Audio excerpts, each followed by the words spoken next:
Okay, Assalamualaikum dan salam sejahtera.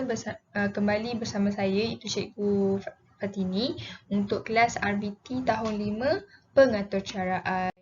Jadi kita masuk kepada pembelajaran minggu lepas yang kita belajar perbezaan antara struktur kawalan jujukan, struktur kawalan pilihan, struktur kawalan ulangan. Untuk kaedah pseudocode ni, awak boleh tengok dekat yang cikgu highlightkan dekat bawah sekali tu. Sekejap saya highlightkan, okey. Awak boleh tengok.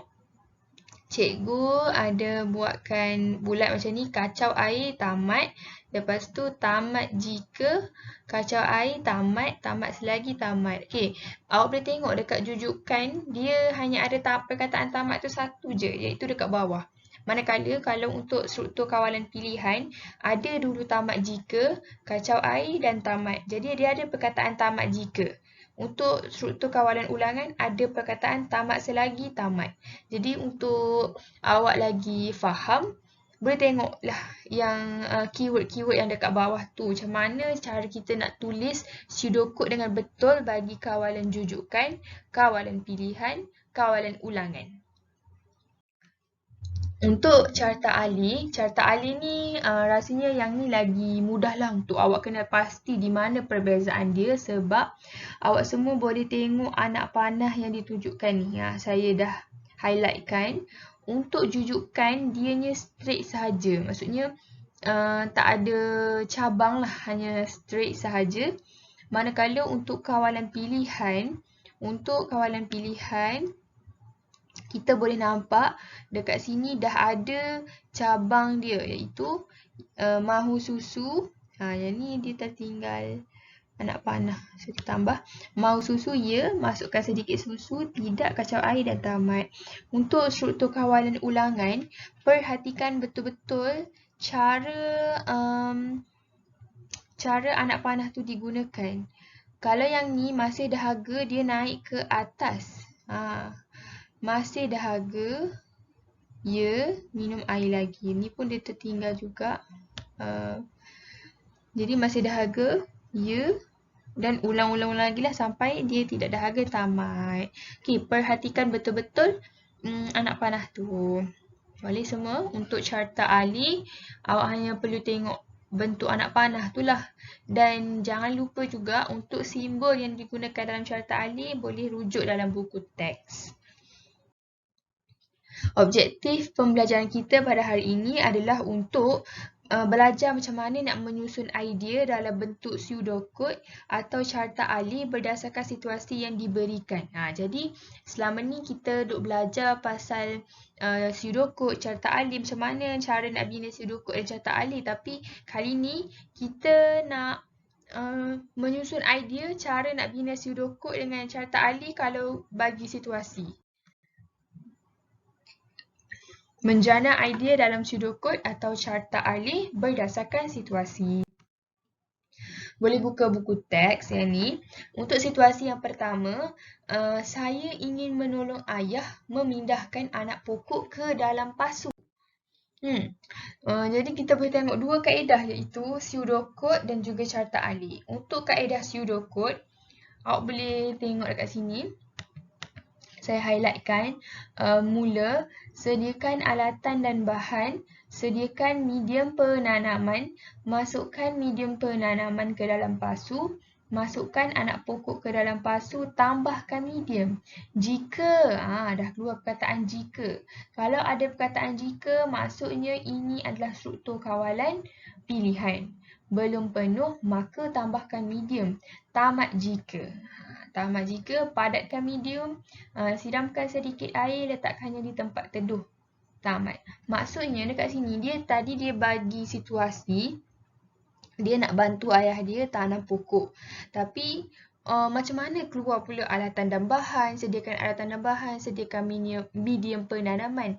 Maksudnya yang ni, bila dia bagi situasi, awak kena fikirkan dari awal hingga akhir, apakah langkah-langkah kita nak bantu situasi tadi tu menyelesaikan masalah dia iaitu untuk membuat penanaman pokok. Dan kita boleh bahagikan kepada dua lah, iaitu pseudocode dan juga carta alih.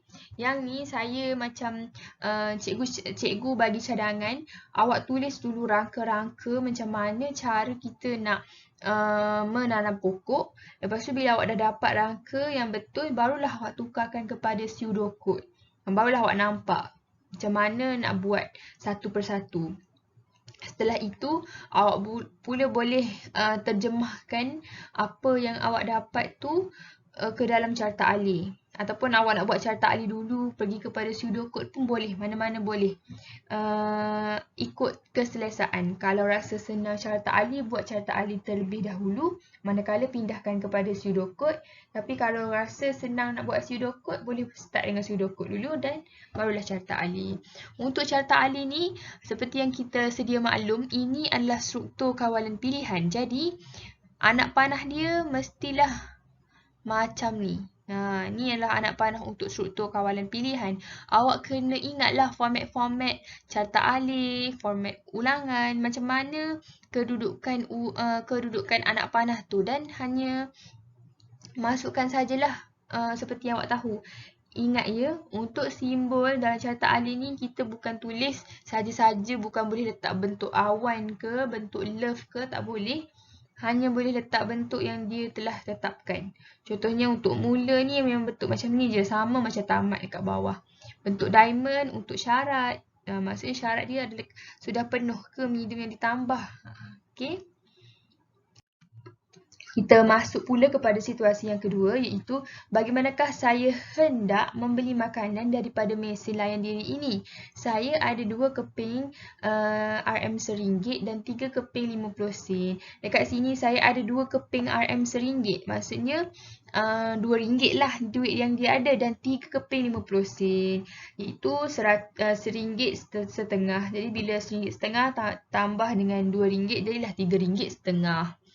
Jadi daripada duit RM3.5 ni, macam mana dia nak beli makanan daripada mesin layan diri. So, jadi kita tengok dulu untuk carta alih. Mula masukkan duit. Belum cukup. Ya.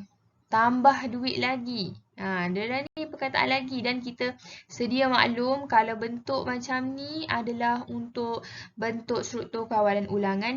Tidak, tekan bukan yang dikehendaki, ambil makanan, tamat. Pseudocode. Mula masukkan duit. Mula masukkan duit.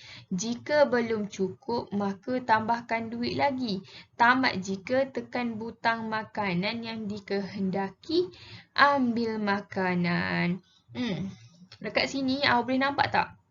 Ada perkataan jika.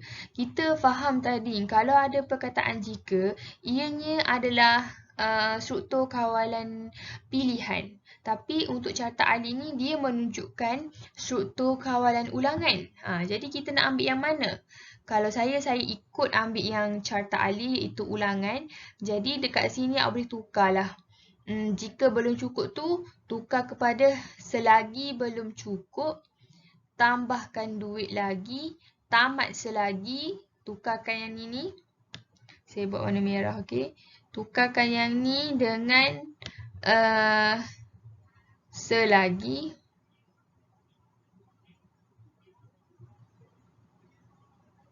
Tukarkan dengan selagi. Yang ni hanya tuliskan selagi belum cukup saja dekat depan. Okey. Nanti awak tukar lah. Okey, selagi belum cukup. Lepas tu maka tekan butang makanan yang diambil, ambil makanan. Settle untuk 2 situasi kita belajar, iaitu situasi yang pertama dan situasi yang kedua. Situasi pertama berkenaan dengan cara menanam pokok, manakala situasi yang kedua adalah cara nak beli makanan dekat mesin layan diri. So, untuk tugasan ni, yang ni pun awak boleh buka buku teks muka surat 46. Yang ni ada aktiviti dia, boleh baca, salin dalam buku dan terus buat carta alih macam mana kita nak menyelesaikan masalah yang dia bagi, menyelesaikan situasi yang dia bagi ni. Okey, setelah itu awak semua boleh jawab juga. Jawab juga dalam boleh nak print ataupun boleh salin dalam buku. jawabkan untuk situasi struktur kawalan pilihan dan situasi struktur kawalan ulangan dua-dua. Boleh dan jangan lupa buatkan juga kaedah pseudocode dan juga carta ahli untuk kedua-dua situasi. Lepas tu boleh hantar kepada saya melalui WhatsApp dan perkenal namalah masa hantar tugasan. Okey, rumusan pada hari ini. Kita telah belajar dua situasi. Situasi anak pokok dan situasi cara nak beli makanan. Jadi dekat dalam hidup kita ni, apa-apa yang berlaku, kita mestilah apa-apa situasi yang berlaku, semestinya ada langkah-langkahnya tersendiri macam mana kita nak selesaikan. Jadi kita boleh belajarlah macam mana nak susun langkah-langkah tu, boleh guna kaedah pseudocode dan carta ahli dan awak akan lagi nampak. Contohnya cara nak memasak kek pun boleh menggunakan sama ada pseudocode ataupun kaedah carta ahli untuk awak lagi nampak macam mana nak menyelesaikan masalah tu. Okay? Semua kita dah belajar dua situasi ni. Harap awak semua dapat siapkan tugasan yang cikgu beri dan hantar kepada saya secara personal.